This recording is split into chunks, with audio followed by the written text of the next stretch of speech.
Hi,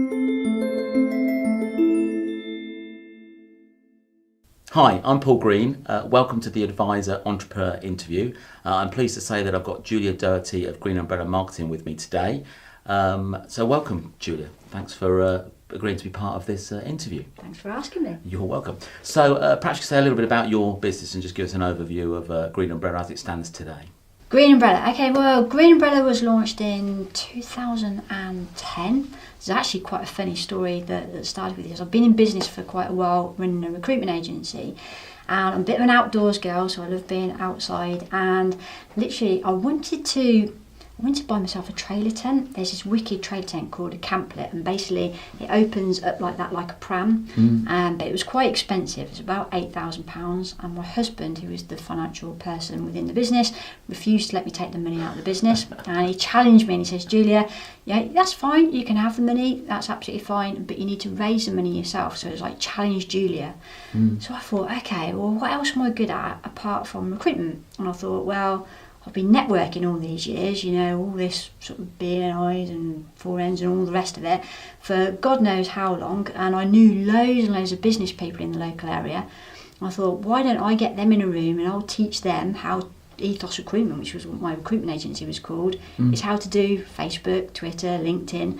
So I figured out the Camping and Caravan show was at the end of the February. Yeah. And so I had like 8 or 9 weeks to raise £8,000. So this was just before Christmas. So I thought, okay, right. So I figured out how many people I needed, charging them 25 quid a session, and I was teaching Tuesday nights, Thursday nights, Saturday mornings, and I run these like 6-week courses. And I got my trailer tent, end of the Camp and Caravan show, that's it, special deal. Went up to Manchester, picked it up, coming down the M6. I was happy days. I had no intentions of this being a business whatsoever.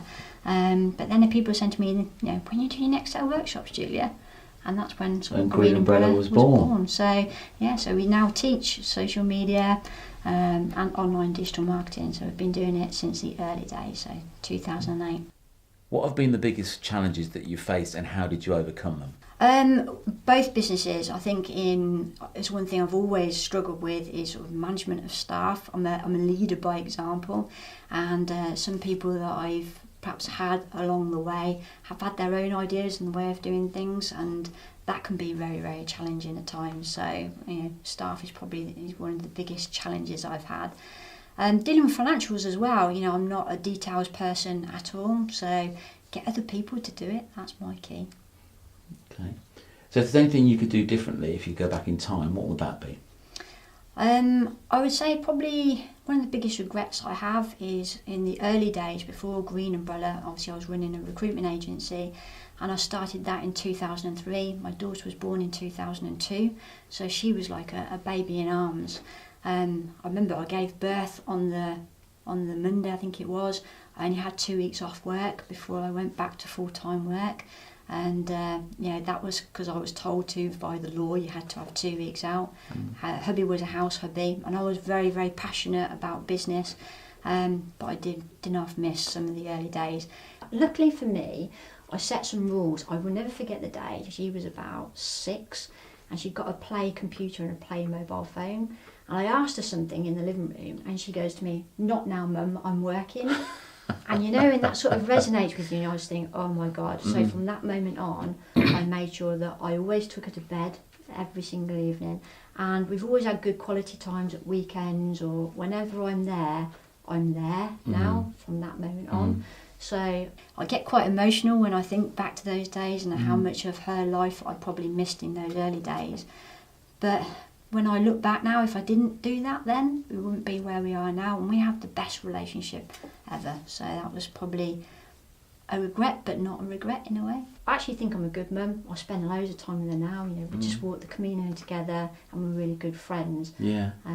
But Matt was a house hubby, so he was there as well. So I think as parents we've been quite... So it's learning to switch off and focus on family time rather than just business. Yeah, because it's easy to say you're there, but you're not there, if you know what I mean. So you could be at home, but you're preoccupied with your phone or your computer, so I just don't do that anymore.